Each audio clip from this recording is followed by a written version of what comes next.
Hi. So this group actually started addressing scholarships, and so we've talked about scholarships already this morning a little bit. First of all, I'm Caroline Kantner. I'm with the AVMA. This is Tony Bartels. He's with VIN, and we've been collaborating with a slightly larger group over the past 6 months.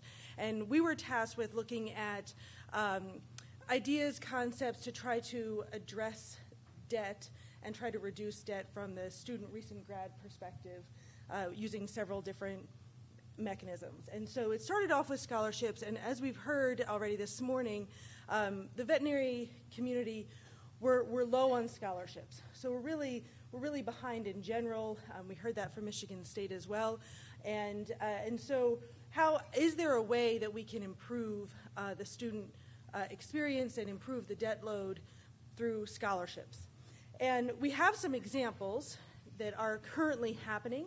The biggest push, I believe, although I'm not sure, is at the University of Florida. And so we have some models that are going on to try to see how much impact we can have by really focusing in on scholarships. And so as veterinarians, we ask a lot as far as giving to animals and the animals we serve and pets, and we really aren't used to asking friends of the profession to give back to the profession itself, and can we address that in a more concerted way? Of course, with any of these solution concepts, there are challenges, and that's why you all are here to help talk through them in more detail. And so there's difficulty, between colleges. Are these going to be? Would this be a national idea? Would this be at each College of Veterinary Medicine? Certainly, those are things that we can talk about in our groups. And also the reality is that the gap is so large between the amount of current scholarship dollars and the amount of debt that there is quite a lot of work that would need to be done to have a significant impact on debt through scholarships alone. And so really looking at that, I know we're not looking at numbers, but really trying to address that and see how feasible that is would be part of the challenge.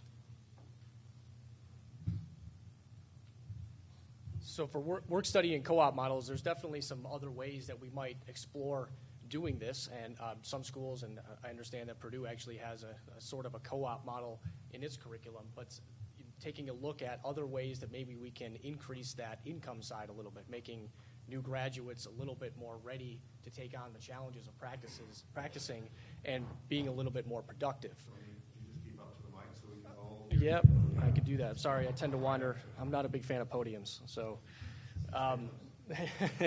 so is there a way to increase our earnings through getting started, working, practicing a little bit earlier within the curriculum itself?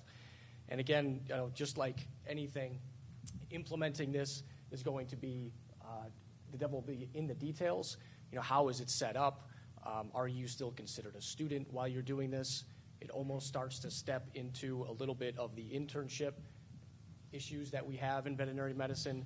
So the challenges will be, how does it work? Who are the right students that it works for? And then definitely, how are you actually classified with this? Because if you're a borrowing student anyway, depending on how you are classified is going to determine how much interest you're still accruing and whether or not your loans are going through repayment at this time. So there's a lot of different pieces that would need to be considered in terms of exploring the co-op model further.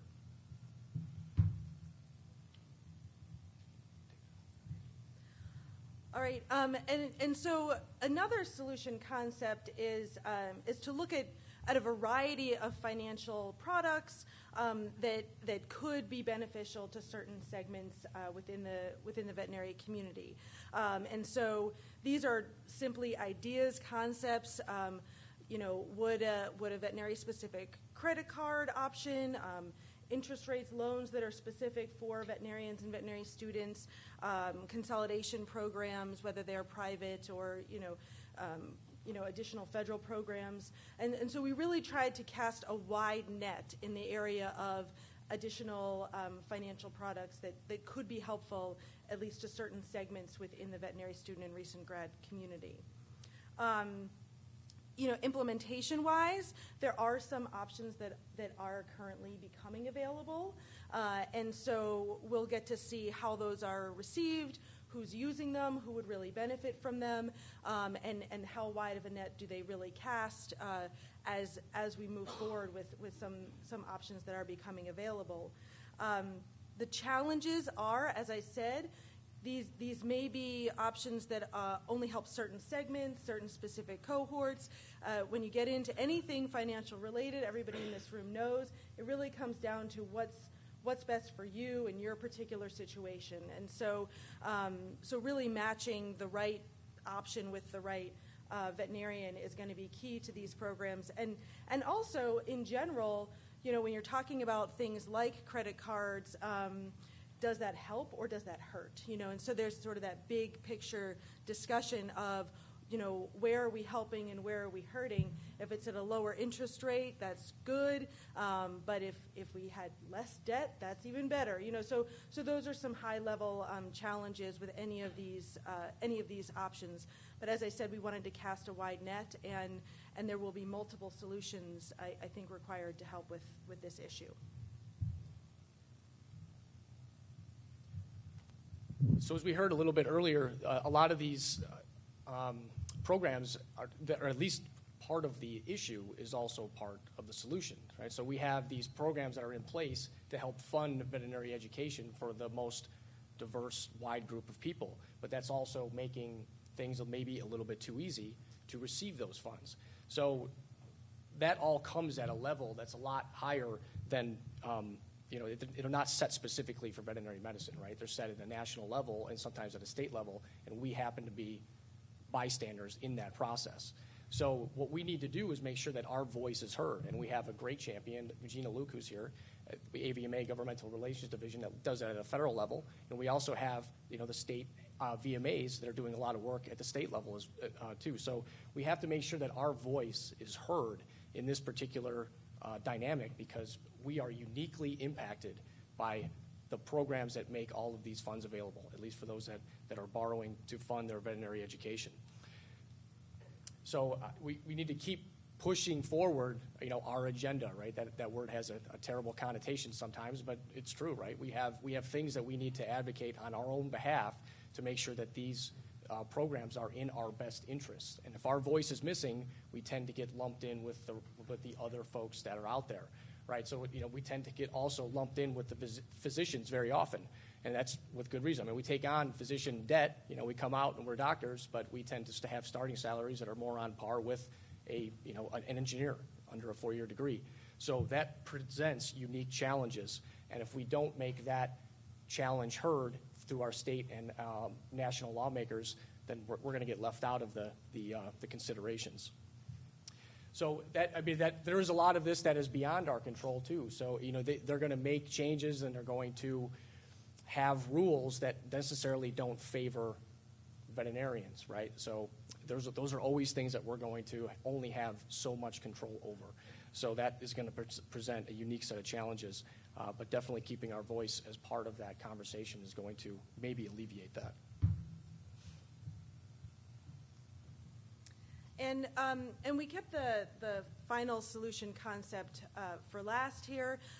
This is actually a series, if you go on the Google Drive, of 3 solution concepts that we sort of think of big picture level as one theme, and that is where and when and how do we have interventions for veterinary students and for the future of veterinary medicine. And so that can be broken into 3 parts. The first is the pre-veterinary level. So how do we make sure students are interested in veterinary medicine, but that they also have the information they need to go into veterinary medicine?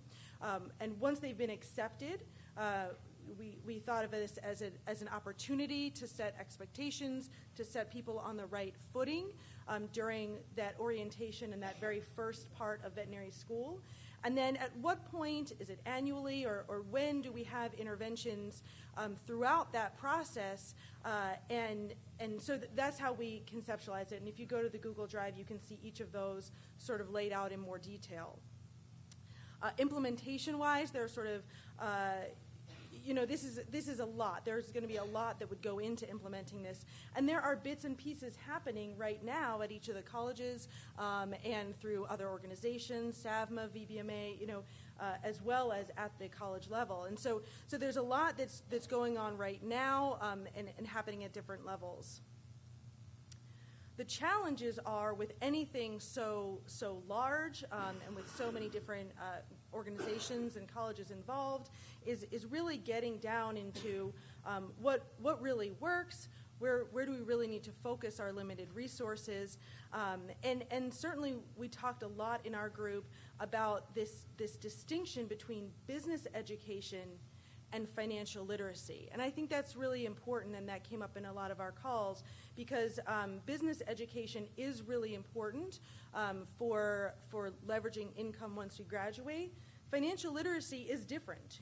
That is a different thing. That's how do I manage my personal finances. And I think I think we need to have more conversations about those as integrated but also separate parts of the financial literacy piece.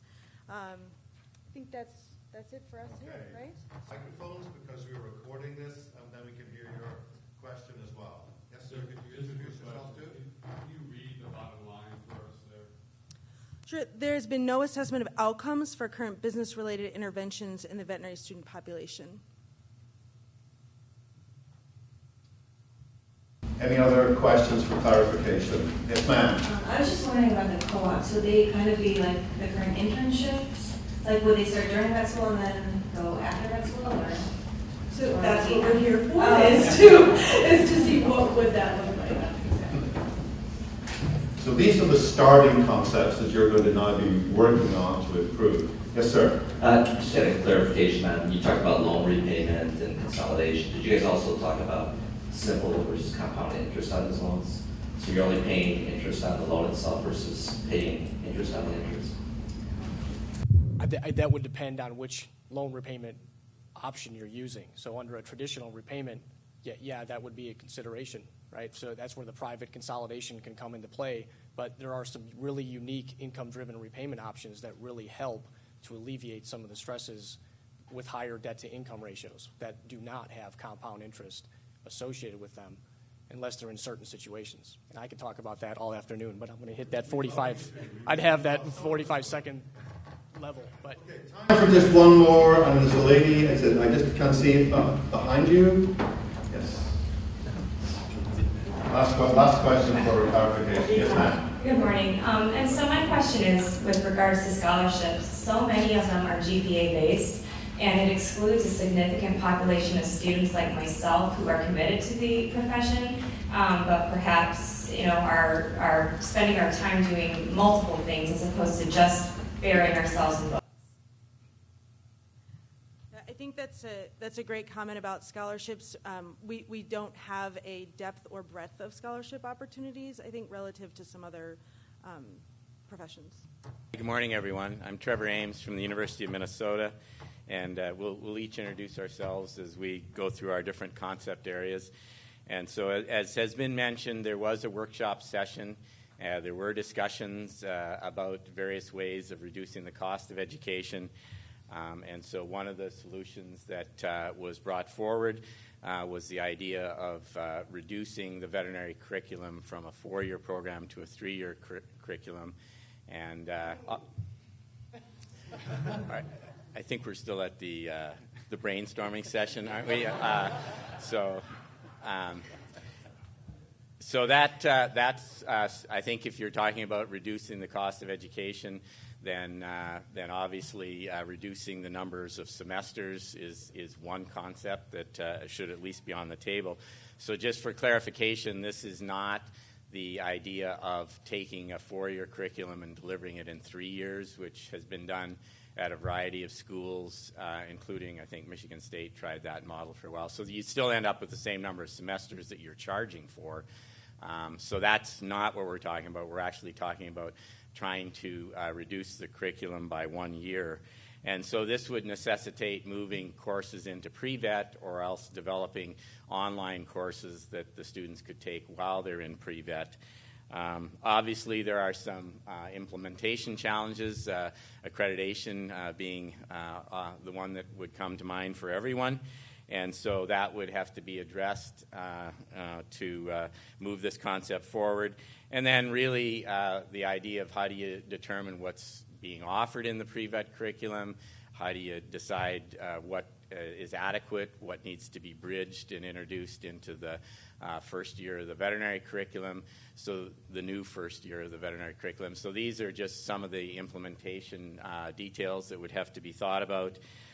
Probably the more interesting concept would be, could you create hybrid courses where organic chemistry, biochemistry, veterinary biochemistry all get merged into one course rather than having them be spread out over different educational parameters. So aside from some of the challenges that have been alluded to already, this would put additional burden on students to get the required materials in their pre-vet education, and so may make it harder for them to do their pre-vet in 4 years or less. And also, if online courses being offered by veterinary schools became part of the pre-veterinary education, could those courses be counted at the undergraduate institution or not? And so those would just be some additional challenges. Hi, I'm Paul Payan from VIN and the VIN Foundation, and I'm going to, rather than walk down the slide exactly, I'll let you read it as we go, kind of talk more about the why. So we're talking about the total cost of education, which we really need to define. It's tuition and fees plus the cost of living, plus the interest that accrues during school, and the cost of repayment throughout the career. And if we aren't measuring the total cost of education by standardized and agreed upon methods, we can't manage or clearly communicate it. If prospective and current students aren't informed with accurate information, they're going to be disappointed and unhappy due to unmet expectations, getting into the wellness area the students talked about. If students and colleagues aren't informed and educated about their debt and how to manage it, they'll likely make avoidable and potentially very expensive mistakes, as well as suffer undue stress from always feeling unsure and out of control with regard to their lives and debt. To quote a third-year student, Tony Bartels and I recently helped understand their debt and options. Thank you both for the help. It helps so much. I finally feel like there's a light at the end of the student loan tunnel and that I could afford to live a little. To implement this locally and nationally in a standardized and effective manner, I believe would require local work and national hammer, a 12th standard of accreditation focused upon cost and debt awareness in education and wellness and business education. Now, obviously, there's challenges, but that would take us coming together, and that's the reason we're here. Thank you. I'm Julie Funk, and I'm the Associate Dean for Academic Programs and Student Affairs at Michigan State University. And before I start, I'd also like to recognize two other people who helped work on this, who aren't on the stage right now, and that's Jim Wiseman from Purdue University's College of Veterinary Medicine, and Jessica Carey, who's a student at Colorado State University. So one of the areas we talk about for opportunities for reducing the cost of education is using shared resources among the colleges of veterinary medicine. And we've kind of tiered them into probably progressively more bold ways of trying to approach this. So you can imagine something that looks like shared, very traditional online courses that are probably really common across all of our institutions right now. You can also imagine something that's far more scalable using partners such as Coursera, and many of our institutions already have agreements with Coursera, so we've started those at least in our undergraduate programs, if not in the veterinary curriculum. And then perhaps the most bold and a little more challenge for many of us in many ways are competency-based education models. The way I like to describe this, learning is fixed, so we know what outcomes we're trying to get, but time is flexible. The time in which you do it can be compressed based on individual student capabilities. The implementation of this is variable by solution. Certainly traditional and scalable online models have pretty low barriers. All of us are pretty familiar with what those are. And I would say also with that low barrier might be a low to medium cost of, or impact on the cost of education. You can imagine this, really to have impact, we have to share. And in that sharing, colleges have to actually reduce costs, which means some of us don't have the same faculty profiles because people are our cost, right, in colleges of veterinary medicine. So that does require us to really rethink at individual institutions what faculty we have and what faculty we don't have. If you think about competency-based education models, that is really a significant change model. It can have a very major impact on the cost of education for students. That data is pretty clear from other institutions that have used this model. The real problem for institutions is there's very little data on how it improves the cost efficiency at the institutional level. So there's some challenges there to still be understood. It really would require significant change in COE standards because we have some very time-based standards for the COE. Certainly the challenges are that it requires us to coordinate our curricula and maybe think we're not all such special flowers in the way that we do our curriculum across our colleges. There are likely potential winners and losers within disciplines at among colleges and perhaps between us. Maybe not all of us make it when we adapt these. And from the competency-based education models, there's a lot of uncertainty at the institutional level about the real cost to institutions. And the challenges for those places that have implemented these are basically the back of the house infrastructure. All of us have based all of our financial models, how we run the place, how we know that we're achieving things on this credit hour-based model. And we don't have systems in the back to manage it right now. We just don't have them, and those would have to be developed, and those are the big challenges for institutions. And there is no doubt that's a major cultural change because the role of faculty changes. I'm no longer the expert instructor that stands before the class and tells them this. I am now the coach and mentor helping them figure it out along the way by themselves. An additional concept that was discussed in the workshop meeting in November was the idea of a standard 2-year pre-veterinary requirement, one that had broad acceptance across all the veterinary colleges. There's a major assumption in this idea, and that is that if you reduce the pre-veterinary curriculum to 2 years, that some of the finances available to students for a 4-year degree can be repurposed and used for veterinary college. So something that we may want to explore a bit more in the breakout sessions. Certainly, if that assumption holds true, they would also graduate at an earlier age and increase their lifetime earning potentials. This is something that is within the control of veterinary colleges. And there are colleges where students can get in after 2 years. We all have examples of that with students that take advanced placement courses, et cetera, before even getting into college. So we've all had examples of 18-year-olds that get into veterinary school. And that can happen, but the idea would be to look closely at the pre-veterinary requirements and determine what is exactly necessary versus what is desirable. And this is something that could be implemented by colleges without having to work through any concerns around accreditation. So I think if a group of colleges or many colleges started doing this, it would probably create some momentum within the nation for all colleges to look at this more closely. The Big Ten schools have been meeting. The deans have met, and the associate deans are discussing this, looking at finding a way to come up with a pre-veterinary curriculum that would make it possible. Not every student would choose that, but it would make it possible.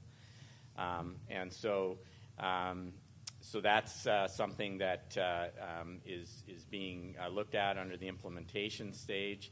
And I think the biggest challenge will be really around pre-veterinary advising. And so I think the quality of pre-veterinary advising will have to be excellent and will have to be early, so that students can plan getting all their coursework done in 2 years. And sort of manage all the challenges of sequential courses that are needed in order to get the prereqs done in 2 years. So certainly a possibility that, again, should be looked at as an option in reducing overall tuition costs. Thank you. That's it. Okay, great. Time for a couple of questions again for clarification. Remember, you're going to be drilling down on these in your breakout.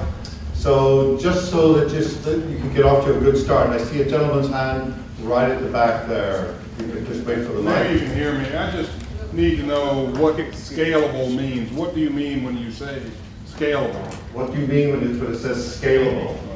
So it's the ability to use technology to, instead of standing in front of hundreds, thousands, anywhere, asynchronously. Does that make some sense? Okay, thank you. I'm going to take two more. There's one right at the back next to the camera, and then a lady in the, I'm going to say pink. I'm colorblind, by the way, just don't be offended.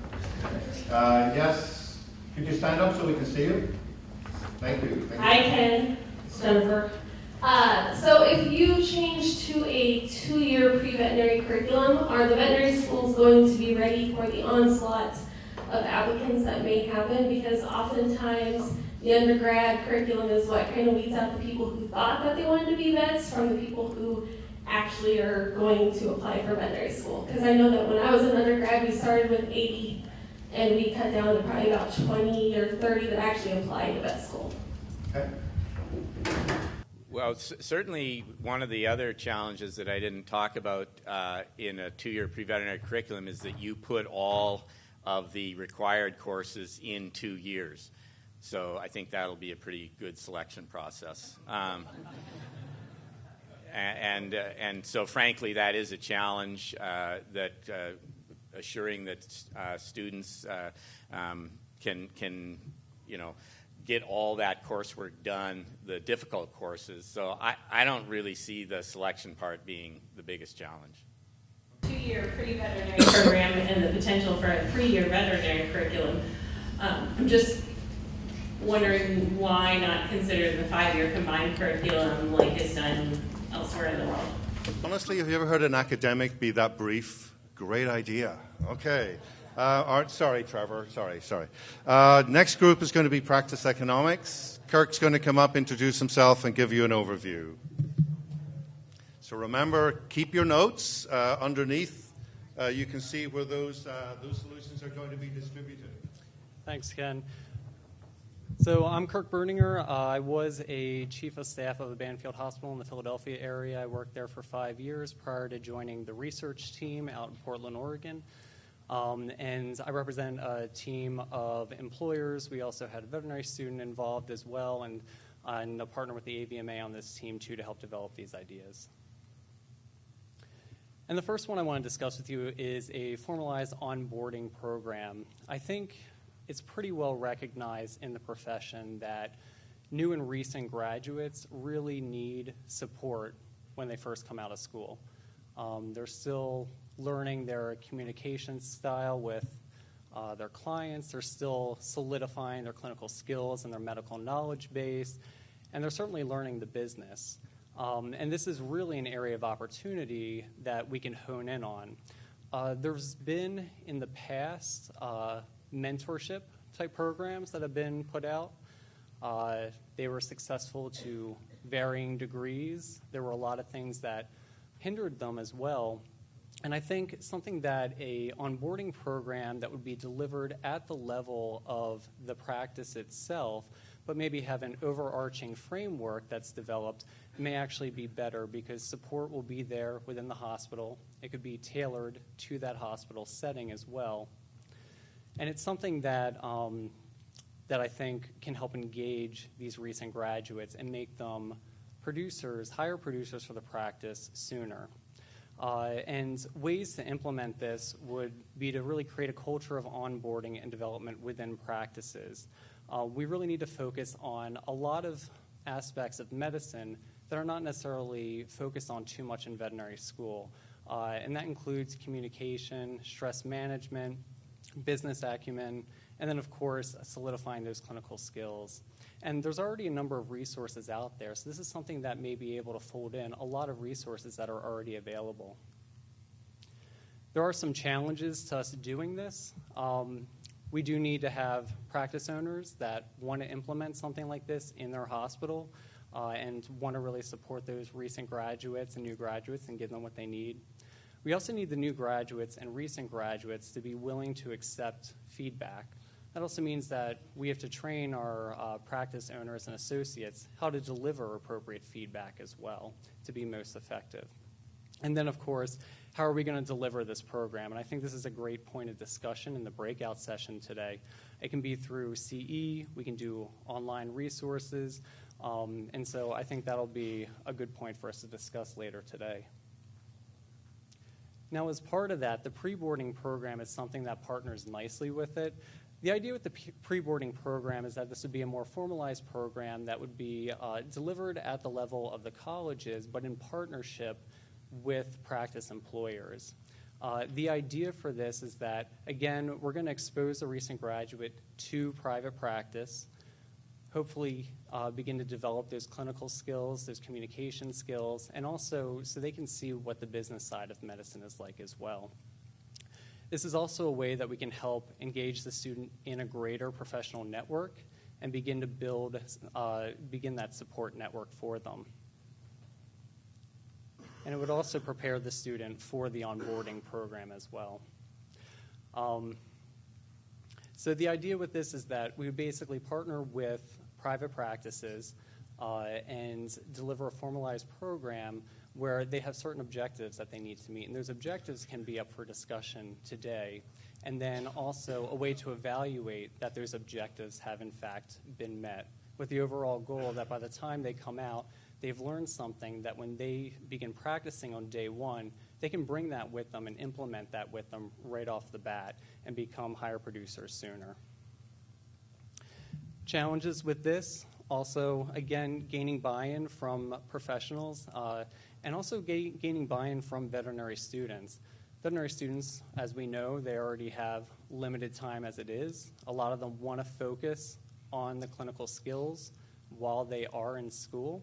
And that's something that means maybe they don't want to participate in this because maybe that's something that they don't see as being readily important. So that means we need to educate them about the importance of these other skills that they could learn doing a program like this. And then also gaining buy-in from professionals who want to partner with the veterinary schools to actually do this as well.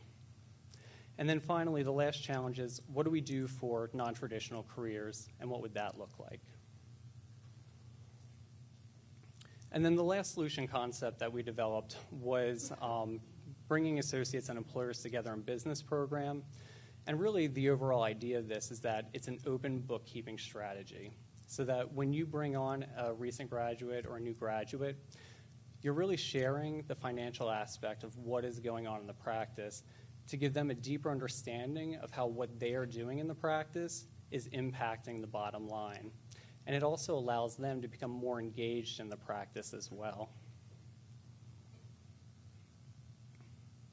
So part of this would include associates having the ability to track their own production and seeing how they contribute to the practice. And it also gives practice owners an opportunity to identify high potential associates that they potentially want to make partners long-term in the practice. And becoming a partner in the practice is another way that that recent graduates can eventually pay off their loans faster in the long term. And some of the challenges to this is that employers need to be open about sharing this information. It can certainly be done very strategically. They don't have to throw the door wide open and share everything that's going on with the practice, but enough so that there is an understanding and it does increase the recent graduates' engagement with the practice. And then also, we need to have associates that want to learn about this or that are motivated to learn about this and develop that within their professional development. And so I'm happy to take any questions about any of these. I was just wondering exactly what you meant by non-traditional careers. Yeah, so I was talking about really just outside of private practice per se. So I would say things like if they're going into working in industry, for instance, things like that. So. Public practitioners as well with the government? Yeah. Other questions? This gentleman, the blue jacket.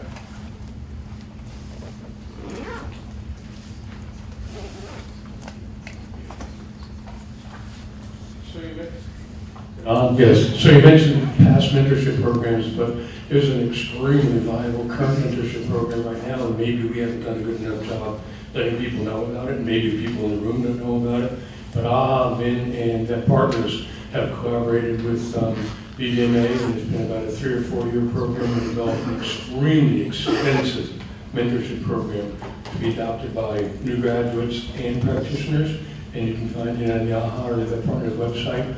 And it's been a lot of work and a lot of years, and I think it has tremendous viability to bring students and new grads to another level of productivity. So there is a current program out there that's been a tremendous collaboration. Yeah, there's been one of the things that I mentioned there is that there are a lot of resources available, and maybe it is just elevating that program and giving it more awareness then. So maybe it could be something as simple as that, and that's something we should all discuss. My name's Chelsea Render. I'm a large animal veterinarian in Michigan. Our first solution concept here is, I guess our whole group, I didn't know I was introducing us, focused on enhancing the value of the graduate in order to increase our salaries throughout the first few years and decrease debt that way. So the focus on service and preventive care solution concept, do the clicker. That one. All right, cool. Seeks to enhance the marketability of graduates and the profitability of practice. So none of these concepts are extremely new, but they are nonetheless noteworthy since the majority, about 75% of graduates, plan to go into general practice. And also it's well recognized that there are unrealized opportunities in preventive care. So this concept requires veterinarians to graduate with skills that can immediately bring value to practices, in turn increasing their value to the practice and their own salary income.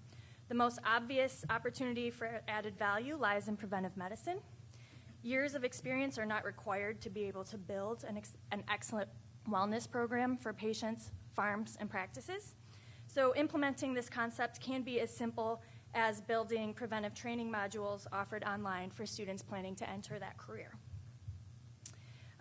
The group Primary Care Veterinary Educators have already laid the groundwork for this with their online certificate program and can serve as a model for us going forward. There's also an opportunity to build practice revenue with routine care of existing patients and offering affordable preventive care to new ones. There's a program in place called the Partnership for Healthy Pets, which saw measurable success in practice income when implemented. Additionally, we can't fail to recognize veterinary medicine as a service industry, and as such, we have to treat it as such during our education. So in addition to the referral type practice taught in school, exposure to realistic aspects of general practice are of real value in helping the recent graduates transition. So the last piece of this is requiring, or at least offering the opportunity for students to spend some amount of time in small animal general practice, learning with special emphasis on veterinary client-patient relationships, preventive care, business and finance of small businesses, personnel management, and so forth. Some of this can be modeled after the successful practice-based ambulatory program for large animal medicine here at MSU, and of course would work in conjunction with the pre-boarding program that was recently discussed. Challenges here are similar to other issues discussed today, such as finding space in the curriculum, cost of building and maintaining programs, and so forth. But additional challenges here include influencing the desire of clients to pay for routine care, and assuring practice success translates to recent graduates' income potential and affects debt that way. I was at the end. We've moved this around. So as outgoing president of the VBMA, I've been very involved with trying to provide business education to schools over the past 2 years. This is a challenge both that universities face and we face as a club as well in dealing with administration, and that is a big challenge that schools have in trying to implement this. And the big thing is also time. It is challenging enough to try and provide how medicine changes in 4 years as an educational model. Implementing business in that is a challenge. And so that is one of the things that we need to be overcoming when we're trying to deal with this and address it. So as we're saying, we do propose that we do implement more business education in the curriculum or provide the resources for that. Multiple people have already stood up here saying how important that is, so obviously the need is there. What's also interesting to see is that we're getting that same demand in our profession, both from practitioners who are seeing graduates that come out. There have been multiple studies over the past decade that have shown that they don't feel our graduates are meeting the needs of business education, both in the standpoint of understanding finances, but also understanding the soft skills and emotional intelligence that needs to be taught as well, too. Many schools have started jumping on board to make this happen, but it is still not enough, and we need to homogenize more the standards that we are implementing at schools to bring that education about. We need to be looking at the resources of other schools who are doing it right, what they're doing, and collaborating to make that happen across all universities. Whether or not that means implementing more education from a credited curriculum-based standpoint, or it is supporting clubs that are bringing the education to campuses is still to be determined and figure out. But the resources are out there, as is the demand. So, as mentioning, developing a standardized expectation of our DVM graduates that we will see that they will be meeting to encourage education on the campuses or provide other resources. And then the other thing is support students in doing this. Many students feel they don't have time to get business education because they are so inundated with basic sciences. We need to be able to shift that and encourage students to get these skills so that they feel it is a valuable opportunity for them to be taking. Some additional challenges that we do face, like anything, is time and resources. So as I've mentioned, we need to figure out how to implement time for students to be able to pursue this. We also need to provide resources for it. So many faculty identify with the fact, as has been shown in some research studies, that while they want to be able to provide business education to students, they don't even have the resources to it. So our faculty are even asking for additional training to provide this for students. So we need to support our faculty as well and give them the resources and the template to help students out as well. Rather than saying we need to hire new faculty, as has been mentioned earlier, we need to think about the numbers because that is a cost. Use the faculty we have now, foster those who have an interest in it, and continue that education. The last thing I do want to mention is that we don't have the data, as was mentioned earlier, to show that business education is in fact improving success for veterinarians. We see that in other professions, though, however. People with high emotional intelligence make an average of $29,000 more per year than people do with low emotional intelligence. This has been shown in other professions, so that should also apply to us as well. On average, every point increase in emotional intelligence adds $1,300 to an annual salary. So if we are providing students with the tools to improve their emotional intelligence and the resources, they are now able to go out there and have a better income and a better outlook on the profession as well. So in that same regard, it would be great to also start tracking this within our profession to see how we're improving, getting the resources to do that as well, to show that implementing business education is in fact improving the veterinary profession as a whole. Good morning. My name is Mark Ben Paulino. I'm a third-year student here at Michigan State University. So in regards to holistic administration, one reason why we thought about holistic administration is mainly for the niche market or gaining our veterinary roots into other professions where veterinary skills may play an important role. For years, colleges and schools have admitted their students with metrics that have great weight on cognitive ability, such as GPAs and standardized tests. And yes, of course, these are very good metrics that we need to use, but there have been already many published articles that state that these cognitive abilities or traditional metrics correlate with the first 2 years of veterinary schools, or medical schools, so pretty much the preclinical phase. And once students reach their third or fourth year, the clinical phase, these correlations start to diverge. So that's why it's important to look at the professional competencies such as communications, leadership, teamwork. And when we say professional competencies, we don't only mean within the veterinary field, but those professional competencies that can be extended out to community. We need to bring in community leaders that will be involved, show what veterinarians do, and of course become good mentors for the future veterinarians. And as far as for career interests, other than private sector, there's many fields that veterinary medicine can play important roles, such as One Health or biosecurity. Even within private practice, there's so many different fields. We have associates, we have medical directors, We have people that go into pet food industry. We have the pharmaceutical industry where veterinarians play an important role, and we need to select students that have those interests. As for diversity, when we think about diversity, a lot of times diversity, we think about gender, race, religion. How much do we think about socioeconomic status? Or even within the realm of race, we have the category Asian, but people from India is very variable from those from Japan. So if we have those different students, we might be able to bring in those that we, I guess, have an affinity to, those who are of our same race or religion. So as far for implementation, we need to find or identify those colleges that already have these processes in place, and I guess we can name them the process champions. Recruit these CVMs to take the lead in creating the vision for new processes. We can review initiatives from other associations such as the American Association for Medical Colleges or the Association for Dental Education Association. For about the past 10 decades, these two associations have been trying to initiate holistic processes and recommend ways and develop metrics that will diversify their fields. So these are ways that we may be able to accomplish this holistic admissions. As far as for challenges, of course, resources. Resources are always the most complicated, the most difficult thing to find, especially for CVMs that do not currently have an interview. We need interviews, we need to train people, we need to find staff that are able to accomplish these goals and constantly review the way they take in students, and of course that includes data collection. And of course, cultural change. Everybody already knows that there's a debt-to-income ratio deficit, but whether how we change it or how we want it to be changed may vary from person to person, and we need to come together, which I hope this summit will help achieve. And of course, patience to see future outcomes. Everybody wants to see immediate effects, but of course, it'll take a while. And of course, there needs to be lots of data collection to see if this holistic admissions helps increase or help fix the debt ratio. I'm Betty Walters with the Food and Drug Administration.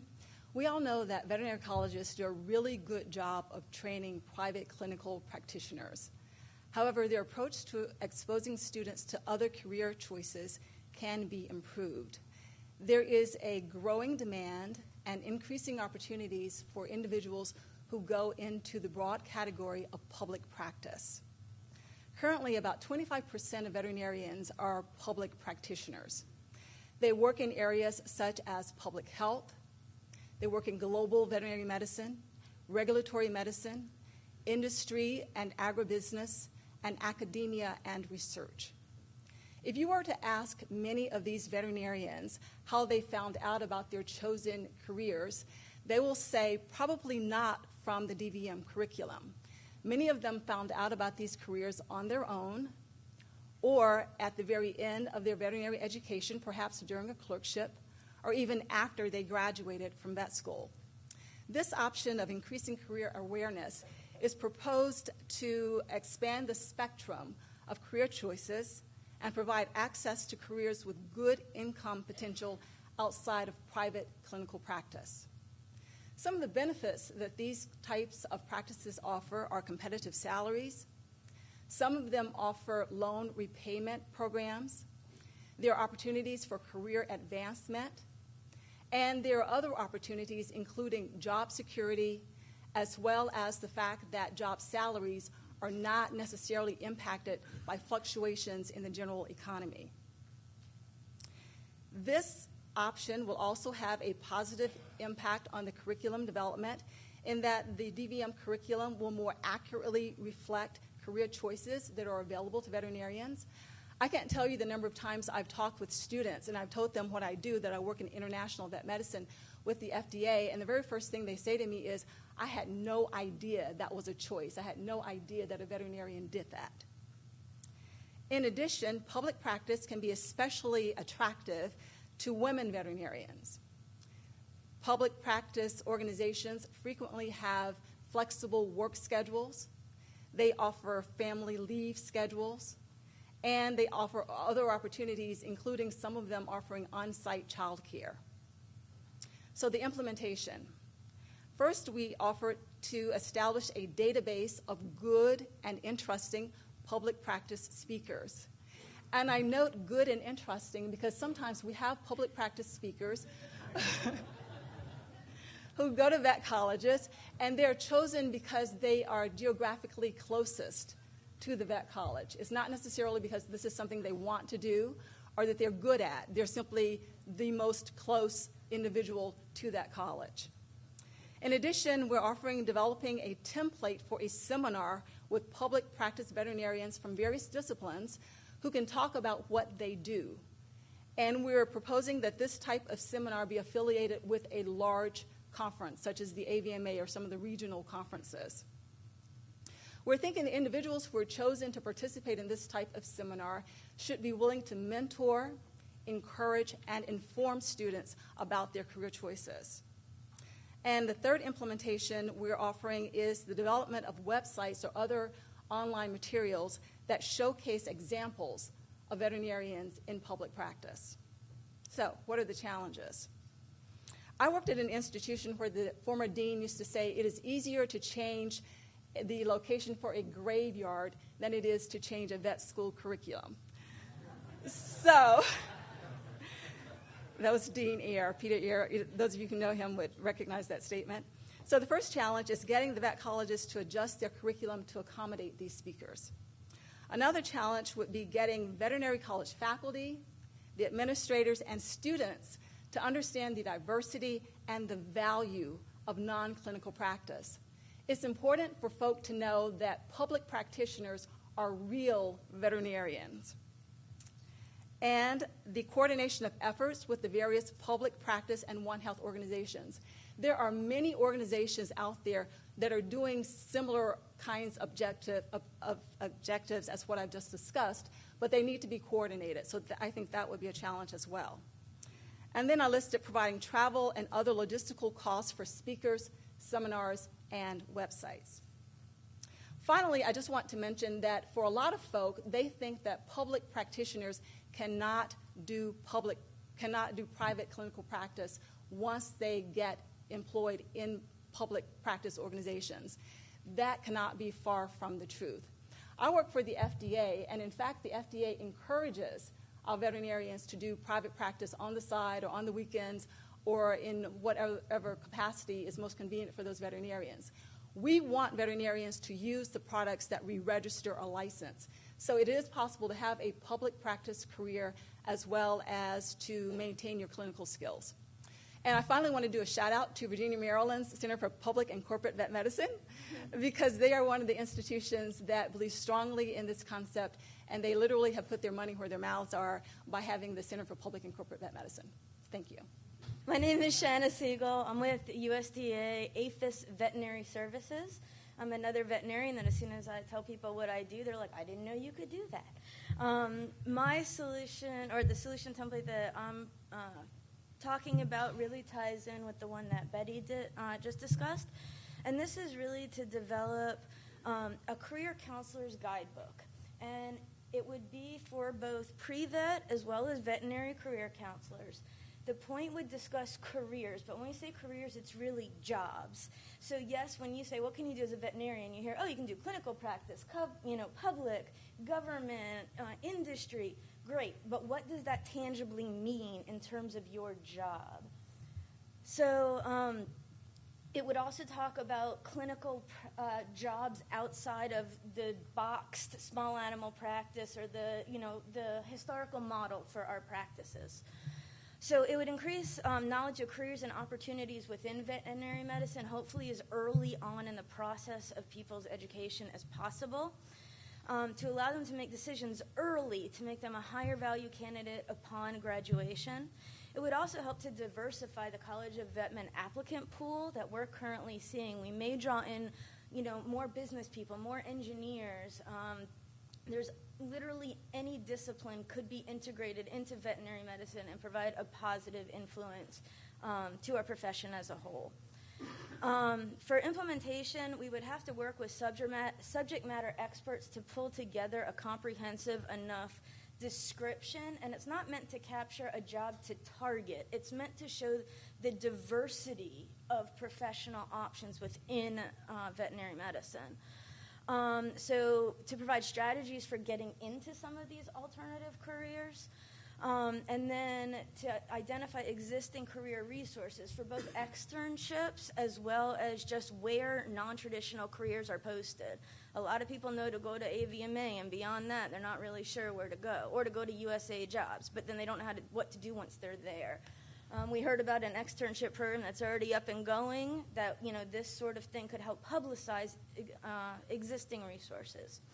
I see the biggest challenge is to get the working group and subject matter experts together to provide enough diversity of jobs, descriptions, insight to actually make this a super helpful resource that could be used in both hard copy as well as distributed electronically.